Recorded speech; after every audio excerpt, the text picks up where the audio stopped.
Video game nerd. Oh, classic.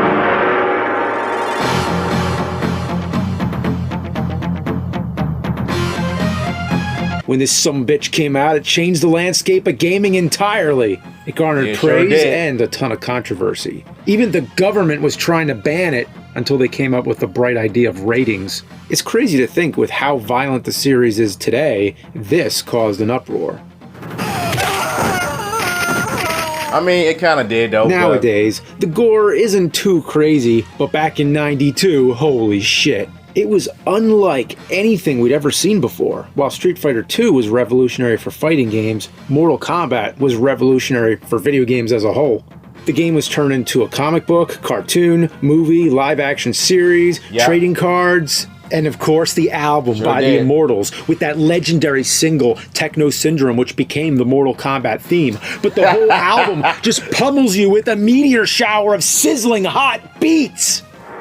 One of the biggest things about this game was the special moves and the fatalities, which all required complex button combinations, which we had to commit to memory. You know how much of our brain power that used up? We were sitting in school and supposed to be listening to our history lesson, but instead we're tuning out the teacher and just thinking forward high kick, down up low punch. You know, we're all hopped up on GamePro magazines. We can't wait to get to the arcade. So once the bell rings and school lets out, that's the time to let it rip, to let it fucking loose, running the bus screaming, Mortal Kombat! Yeah, just like the kid in the commercial. I mean, he goes out in the streets and screams Mortal Kombat as if his life depends on it. I remember that commercial. Raw emotions tearing through like a shockwave, paving a radius of mighty force emanating from the ground where he stands. And then a crowd marches out, as if they heard the call to action, as if to say, damn straight, Mortal Kombat. Because this isn't just a game, this is a way of fucking life. The commercial, of course, was announcing that Mortal Kombat was coming to home consoles. The year of our Lord, September 13th, 1993. Oh, yeah. Mortal fucking Monday. This would be the day a crowd of edgy 90s teens gathered in the streets to celebrate. Because when it was in the arcade, Radical, dude! bigger kids, the quarter hogs. But now, we'd be taking it back to our own homes. That commercial announcing Mortal Monday was like a call of freedom. A call that begged to be reckoned with. A call that defined the generation. Mortal Kombat! While the definitive way to play Mortal Kombat will always be the arcade, people couldn't wait to bring the game home and start ripping out hearts and spines from their couches. Each port is more or less a fair recreation of the arcade version, however they all have minor and sometimes major differences that keep the game from being 100% there. We still ate it up though. Mortal Kombat's launch went down as one of the biggest game releases in history, and we all crowded around our living rooms to witness it in all its violent glory. So, how do all these ports stack up? To be honest with you, back in '93, it was so much hype. The hype was so real. You would have think that they would have done the same thing right now, Mortal Mondays in 2022. I mean, it's possible for them to do something like this, like around October, since Mortal Kombat marks its 30th anniversary. I mean, it would have made much sense if they were to do something like that right now. Whatever Ed Boon and them decides to announce something like around October, I hope to God it was worth the wait. If not, then the 30th anniversary was just a waste of time. Like this. First, let's look at the Super Nintendo version. Yeah, that version was so bad. Like, I hated the version. I hate how it sounds. I hate the way it plays. They took away the most important aspect of Mortal Kombat franchise. It's the blood.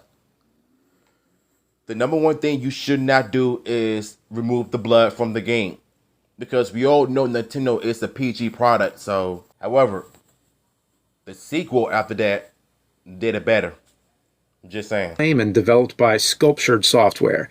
After turning it on, you get this little animation of Goro walking up and punching the Acclaim logo. That's literally the only best thing about it. Yeah, of course, Acclaim is the company that bought LJN.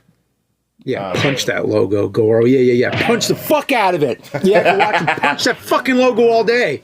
So, right off the bat, I'm going to address the elephant in the room. The thing that everybody talks about is that the Super Nintendo version was censored and is infamous for removing the blood or replacing it with sweat. The sweat thing? If that's really supposed to be sweat, you know what? That's kind of disgusting. I think it's even more disgusting than blood. I mean, how sweaty are these fighters to begin with? They only just... I mean, unless it's like 98 degrees outside in the summer, that's probably why they sweating hard, so... Scorpion. I hope they're slamming down Gatorade in between matches. Otherwise, they're going to have some serious dehydration issues.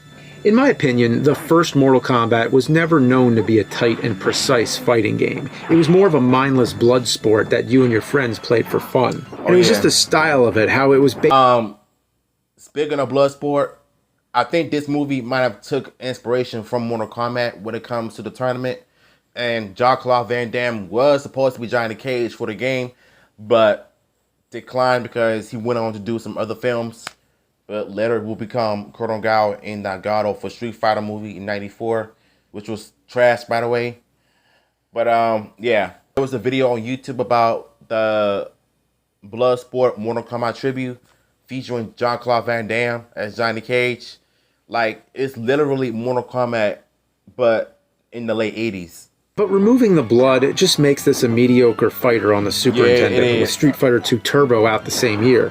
But sadly, compared to all the other issues this game has, the lack of blood is only minor. But before we get into this shit, let's talk about what this game does well. For one, the game looks pretty damn close to the arcade. Yeah. The graphics are clean, the sound is decent, and the voice samples sound pretty clear. Yeah, it sure does. But all that is shit on by some of the most frustrating controls I've ever felt. Oh, yeah. The game just feels unresponsive. There's been so many times where I'm hitting buttons and nothing happens.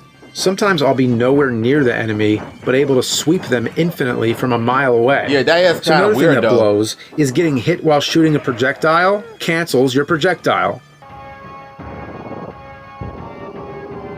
In the arcade version, if I shoot ice but get hit by the opponent's projectile, my ice still hits them, but in the Super Nintendo version, it disappears. I don't know why they would program it like this. All this really comes to a head when you hit the endurance levels. Oh my lord, the endurance levels. I spent more time on these 3 levels than I did on the rest of the game. Having to beat 2 opponents while struggling to control the game makes these 3 levels a shit show. I can't stand it when I beat the first opponent and the second opponent comes in and cheap shots me. In the arcade, these parts are tough, but they still seem fair. It really does come down to a test of endurance, but the Super Nintendo version is a test of patience. The computer gets... I mean, basically, they just hit you with the FU to the finger, you know, letting you know that, look, we ported this to the Super Nintendo, but once you play it, it's not going to be like the arcade version. So, it was like this to you instead. So, that's why I wouldn't bother playing that Super Nintendo version. It's just crap anyway. It's demoralizing. Having to continue over and over just to lose when you're so close to the end is really painful. What's worse is Goro and Shang Tsung are fucking pushovers. I destroyed them on my first try. I was kind of disappointed. Can you have some fucking balance here? And speaking of disappointing, let's take a look at the fatalities. Oh, yeah. In every version of the game, the only people whose fatalities stay the same are Scorpion, Sonya, and Liu Kang. I never really understood Liu Kang's fatality. He flops all around and uppercuts you. It's awful. It's bad. Kano's is also kind of the same, but I don't understand what he's ripping out of Liu Kang. I guess it's his sweat gland or something? Sub-Zero loses his famous head rip and instead freezes and shatters you. That makes sense, actually. Yeah, I think it's a more appropriate fatality for Sub-Zero. But what I don't understand is how do they scream after being frozen and shattered? Wow. That's Raiden's fatality is pretty cool, too. You know, he electrocutes you into dust. To be honest, I actually like this over his original fatality. Yeah. The pit fatality is pretty lame. Without blood, it just looks wrong. When Johnny Cage gets knocked down, he just chills out down there. He looks completely fine, like by some miracle he fell all the way down and missed the spikes. Speaking of Johnny Cage, his fatality is by far the worst in the game, and maybe even the whole series. He kicks you in the chest and his foot disappears while they just flail around. I mean, this right here is the epitome of not even trying. I mean, you couldn't even trying try my to hardest make that not to happen. yawn. As I'm his just foot tired, y'all. disappears before it even touches. What is going on? Well, this gets my award for the shittiest fatality. All right, well, let's move on to the next one. The Genesis version. Genesis. Now, the Sega Genesis version is so much better than the Super Nintendo version because there's blood. You got to put in the blood code ABACABB. And once you do that, game over. So I got to say, it's way better. But if I were y'all, I would highly recommend you to play the Sega Genesis version because it's much favor towards the arcade when it comes to the blood. Unlike the Super Nintendo, the Sega Genesis is way better. Way better. this is a deal breaker to me because 3 buttons? 3 buttons just for give the Mortal 6 buttons Kombat? control. How does that work? Both high punch and low punch share the A button. A regular tap is a low punch. If you're holding a direction, it turns it to high punch. B and C are both the kick buttons, and start is block. So it can be done, but the thing is, you just gotta get a 6-button controller. If you have the 6-button controller, you're fine. The main advantage this one has over the Super Nintendo is the blood. Yep, Exactly. it has the blood. Exactly. After you put in a code, that is. Without the code, you get censored fatalities and no blood. The censored fatalities in this one are actually worse than the Super Nintendo version. Sub-Zero just uppercuts you into the air, Johnny Cage shadow kicks you off the screen, Raiden shoots lightning and you fall, and Kano steals your wallet? What about Scorpion? I bet his stays the same though. He steals your wallet. Yeah, I mean, I guess he takes your wallet and the shock of it kills you. There's absolutely no reason to play this without the code. The pit is actually turned off without the code, so fuck this God. shit. Put in that blood code. God damn it. It's way Reset better. and hit ABACABB or ABACAB at the text in the beginning. There's also a second code called the Dullard code. You get this one by hitting down, up, left, A, right, down at the start screen. Get it? It spells Dullard. Besides unlocking blood and the real fatalities, you also get a cheat menu that lets you do some cool stuff. You can make it so the computer always uses a fatality, make Reptile appear before every fight, give yourself infinite continues, and make the head of Fergus McGovern bob around the moon. What the hell? Fergus McGovern was the founder of Probe Software, and his face pops up as an Easter egg in their Mortal Kombat ports. He shows up in Mortal Kombat 2 as a secret fatality, the Fergality. It's still kind of creepy no though. joke, the Fergality. But anyway, back to the Genesis port. At first glance, it doesn't look as good as the Super Nintendo version. The colors are all muted, and everyone has these red pixels around for the them. background, But hey, so. fuck it. There's blood, right? That's all you need. And the controls are actually responsive and don't feel like there's 8 seconds of lag. It's way better The on the Sega music Genesis. has that signature Genesis feel. Yes. And actually sounds groovier than the Super Nintendo. I mean, listen to the courtyard music on the Super Nintendo. To be honest with you, I like some songs for the Super Nintendo version. It just gives you that blood sport feel, as if you're watching the movie and playing Mortal Kombat 1 on Super Nintendo at the same time. The Sega Genesis version, it feels like a club music, you know, but it's still cool at the same time. And compare it to the Genesis.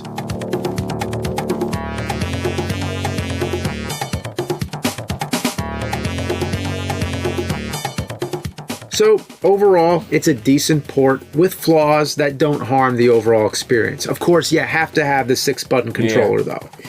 Now, let's fuck it all up and play Mortal Kombat on Game Boy. Yeah, can you believe I'm doing this? That Game Boy... No, You want to bring Mortal Kombat with you wherever you go, huh? Well, to that I say don't. Just don't. Wait till you get home. Because this is easily the worst version of Mortal Kombat I've played so far. This one was also made by Probe, but they must have rushed through this and spent all their game development talent on the Genesis version. The music is a mess of screeches and farts. It just sounds like ass and a half. Yeah. What was that? He just fired. The game only has 6 characters instead of 7. You can't fit one more guy? They could do 6, but they just couldn't do 7. Man, Johnny this was Cage is terrible. left out on this one, but I'm pretty sure he's cool with it. Liu Kang has one big tooth. Raiden looks like someone walked in on him in the bathroom. Scorpion and Sub-Zero are barely distinguishable. And Sonya has these dark, soulless eyes. She freaks me the fuck out. The game just gets worse and worse as you play it. If you thought the Super Nintendo was unresponsive, this game changes the entire definition of unresponsive. There's a good second of input slow, lag though. on all Like, the moves. I don't know why Lots they of made the time game you like kick that, though. through the enemy. How did I not hit them? Am I a ghost and didn't know it? Is that the twist? Trying to pull off a special move is a fucking feat. Sometimes I get them and other times I'll do all the same shit only to get my ass handed to me while I flail around. And don't even think of trying out a fatality. They might as well not even be in the game because I tried and I couldn't even do one of them. And it doesn't help the Game Boy has only 2 buttons. Yeah, if I had a problem with the Genesis having 3, Game Boy only has 2. What was that? How do you play Mortal Kombat with 2? And yeah, okay, the Game Boy... I wouldn't even mess with the Game Boy version. Trash, don't even try it. No fatalities, you can't even do the stage fatality. You can't even, like, have him fall down to the pit. And the way Sub-Zero just try to... Like, you know how you try to do the stage fatalities, right? Sub-Zero just does this. He just punches you in the stomach and push you back. Like, you call that a fatality? They just couldn't help. But you know what? Mortal Kombat 2 on Game Boy was pretty decent. Yeah. So I think they just fucked up here. Even if I could pull Big the time. fatalities off, guess what? It's much They're worse awful. on the Super For Nintendo. example, Kano just kicks you in the air. Yeah, not worth the frustration. It's like right after they made the Genesis version, they said, oh yeah, you gotta make a Game Boy version too. And they were like, oh shit, we only have 7 minutes. And this is what they gave us. After playing through it for almost an hour, I managed to get to Goro, but boy, he fucked my shit up. In the first round, he was super easy, but then he went into like a panic mode and decimated me. I lost all my continues and just couldn't force myself to give a shit. Game over. Boy, Nintendo's really getting the shitty end of the Mortal Kombat port stick. Well, hopefully Sega can salvage it with the Game I heard Gear about the version Game Gear version. and It's, round like, it out decent, nicely. though. This one has a blood code, and it's in color. Oh, and yeah, much unlike better the than the Game Game Boy, Boy version. has Johnny Cage. But no Kano. Overall, it's okay. But compared to the Game Boy, it's At least it's better legendary. than the Game Boy version, I mean, if though. you're looking for Mortal I'll Kombat give 'em on the that. go, this is the one you want. All the fatalities are here too, just Game Gearified. Sadly, there's no pit fatality, even though the only 2 levels you get are Goro's Lair and the pit. The game does have some issues. Bro. It looks real choppy and slow. Yeah, the it background does. always jitters when you move, and the game feels like the characters are underwater. And for some reason, Goro is shorter in this version. Yeah, so I weird. never noticed that. Goro's supposed to be the most intimidating boss in the game. He's a huge 4-armed monster man and the prince of the Shokan race. He commands the armies of Outworld, but here he just looks goofy. It's like when they made tiny Goros as pets in the Judge Dredd arcade game. Lord. Maybe we'll do that sometime. Well, it's passable, but still kind of shitty, and I can't end on something that's kind of shitty, you know? So instead, let's end on some real ass vomit. Mortal Kombat Oh, on God, no. Tiger Electronics. 2 of them! 2! Yeah, because why the fuck not? And you know, Hasbro is bringing these things back, so the timing's perfect. Why, so the first Hasbro? of the 2 was a standard Tiger Electronic in '93, and the commercial was hilarious. It was a bunch of kids on a playground trying to get rid of the damn game. Even the kids in the commercial didn't want this thing. But then in '94, they made a Tiger Barcodes version, or Barcods. Yeah, let's see what Tiger did to Mortal Kombat. Yeah, look at this. That Tiger fucking mauled it! I hate the Tiger Unfortunately- system, man. Yeah, unfortunately, my Tiger handheld of Mortal Kombat doesn't work, you know, so I can't play it. All I see is a jumbled mess of a person on the screen, so we could just forget about this one.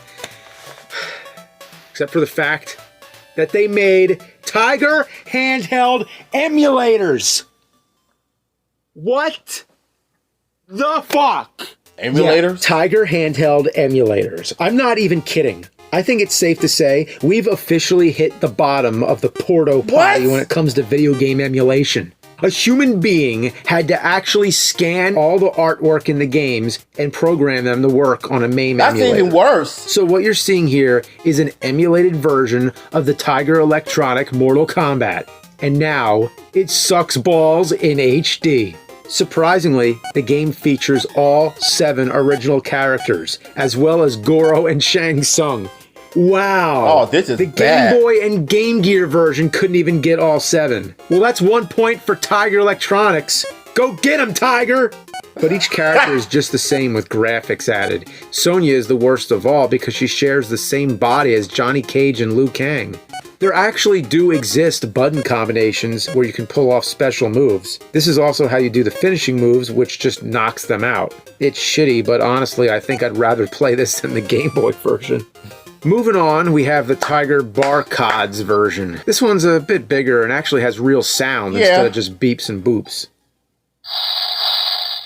There's only 4 selectable characters in this one. Liu Kang, Raiden, Sub-Zero, and Scorpion. And Goro's the only boss, no Shang Tsung. The special moves and fatalities are the same as in the other Tiger game, but this time when you pull off a fatality, the opponent turns into a skeleton, which is weird. Kind of cool for a Tiger game. I mean, who would have thought? Fatalities in a Tiger game? And one really weird thing about this is that it comes with trading cards. No, not these trading cards. These kind of trading cards, which are the kind that you scan to get all kinds of power-ups and shit.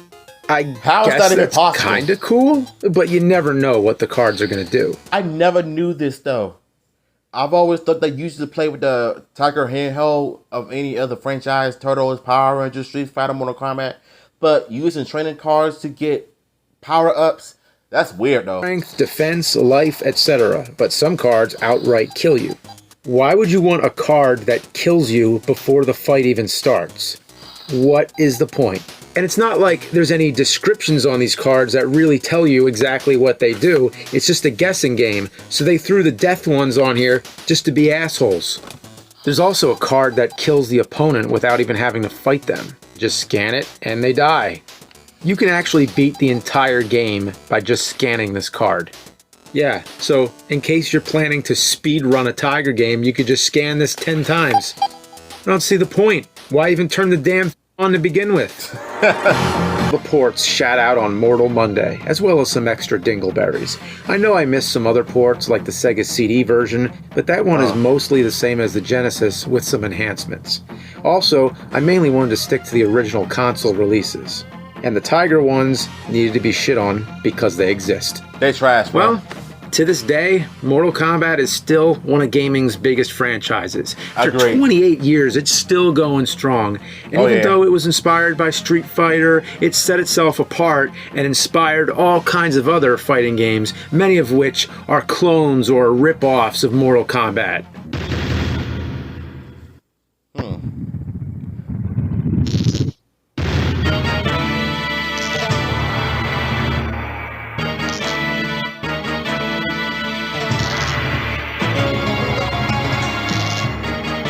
So that is my reaction to Angry Video Game Nerds Mortal Kombat 1 review. Funny, entertaining, and I know I yawn like crazy. Look, your boy is burnt out. I've been tired. I'm bored. So you might see me after this video when I do my reaction to his review of Mortal Kombat 2.